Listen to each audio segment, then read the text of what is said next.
It's going to be a super quick and easy upscale using Topaz Gigapixel version 8. I'm just going to drag an image from my desktop onto the screen and it'll load it up. I'm going to go to the top right hand side here and I'm going to choose the upscale amount, and on this particular one I'm going to do 2 times. So as you can see, it updates the screen in real time. Now I'm going to go down and choose the model. For this one I'm pretty sure it's going to be high fidelity, but what I'm going to do is click an A/B check and just highlight standard and high fidelity, maybe, and compare. And then we get a side-by-side comparison with high fidelity being on the right and standard being on the left. And we can just have a little look around and see if any of them look better in our eyes. The details come out more on one more than the other, etc. Sometimes the differences are very subtle, sometimes they're not as subtle. But for this, I'm liking high fidelity V2, so I'm just going to click apply model. Now, a very subtle difference, but just a little bit more detail in my eyes. So now it's updated the preview.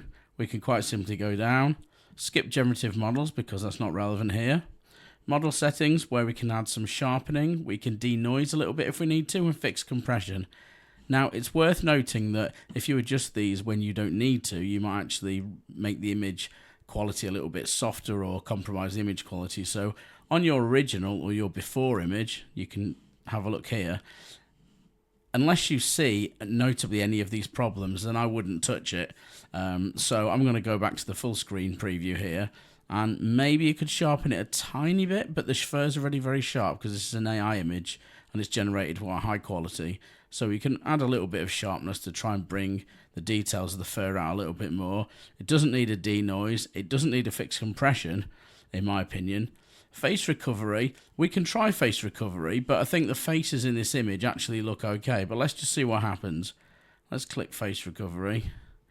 So it's detected 5 faces to fix. So if we select the faces, see, it's detected even that really out of focus one in the corner.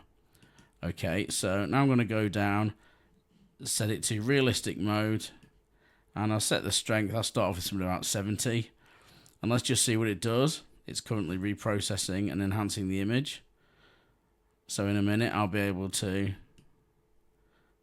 So that's the before and that's the after. So it's made the faces clearer, but what it's actually done is it's at the detriment of realism because the faces are a bit more out of focus, as they should be, and the face recovery in this instance has actually made them unusually focused for where they are in the focal plane. So I'm just going to turn that back off.